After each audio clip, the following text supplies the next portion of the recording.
সময়গুলো যে কত তাড়াতাড়ি কেটে যায়, এই মনে হচ্ছে সেদিন বুবুনের বিয়ে হলো, দেখতে দেখতে 1 বছর হয়ে গেল। আজকে বুবুনের ম্যারেজ অ্যানিভার্সারির সেলিব্রেশনটা আছে, তো আমি যাব। এদিকে মাকে খেতে টেতে দিয়ে কোকোকে রেডি করে খেতে দিয়ে তারপরে যাব। আর মা নাই আবার গেছে পিকনিকে। খুব মিষ্টি লাগছে কিন্তু দেখতে, এটা ঠিক। এ সাজিয়েছে নিজেই না পারলা? নিজেই? ও আচ্ছা আচ্ছা, বাহ, খুব সুন্দর হয়েছে। কিন্তু বুবুন আজকে ম্যাচিং করলি না কেন? ওর সঙ্গে আরো ভালো লাগতো দেখতে। হ্যাঁ, সেটা অবশ্য ঠিক। না না, খুব ভালো লাগছে, ঠাকুর ঠাকুর লাগছে। হলো মিলেমিশে একাকার, শান্ত স্নিগ্ধ চোখ দুটি দিয়ে নিয়েছিলে করে আপন, মন দিয়ে মোর মনের মাটিতে করলে প্রেমের বীজ বপন। গুরুজনদের আশীর্বাদ আর মঙ্গল কামনায় ভাসিয়েছিলাম দুইজনে মোরা নবজীবনের নায়। শুরু হয়ে গেল একসাথে চলা, মিলে গিয়ে মন প্রাণ, ঋদ্ধ হোকে জীবন মোদের নিয়ে ঈশ্বরের কল্যাণ।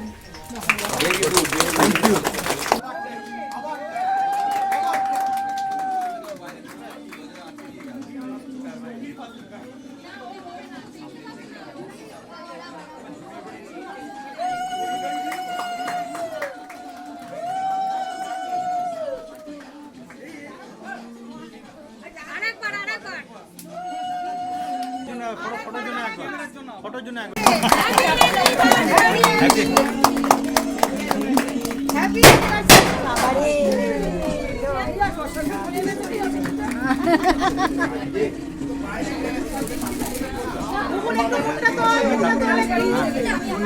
ওই তো মুখটা দিয়ে দেবে, তখন তুলবে না। বাবা পুরোটাই ভরে দিয়েছে।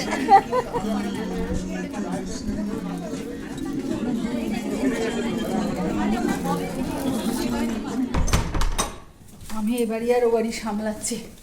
মাকে খেতে দিয়ে চলে গিয়েছিলাম, ও বাড়িতে কেক কাটা হচ্ছে বলে ভাবলাম একটু ওই অনুষ্ঠানটা অ্যাটেন্ড করি। ও তুমি চলে এসছো? আমি আবার মাকে একা পেয়ে গেছি। ও আচ্ছা, ঠিক আছে। খানিক্ষণ পর আমি আবার এ বাড়িতে এসেছি, আর এখানে অলরেডি ব্যাচ বসে গেছে, অনেকক্ষণ আগেই বসেছে যদিও, আমি একটু দেরি করে এসে গেছি। আর আত্মীয় স্বজনরাও বেশিরভাগই সবাই এসে গেছেন। যাই হোক, সকলের সঙ্গে দেখা সাক্ষাৎ হলো, আর এরপরে খাওয়া দাওয়া করে আমি বাড়ি চলে এসেছি। আর ছোটদিরাও এসেছে, আর দেখো আমাদের ছোট্ট মমসোনা কি সুন্দর পুতুলের মতো ঘুরে বেড়াচ্ছে। আর এখানে খোলামেলা জায়গা পেয়ে ও একেবারে মায়ের মামার বাড়িতে এসে খুব আনন্দ করছে। ঠিক আছে, চলো আজকের মতো ব্লগটা এটুকুই রাখছি।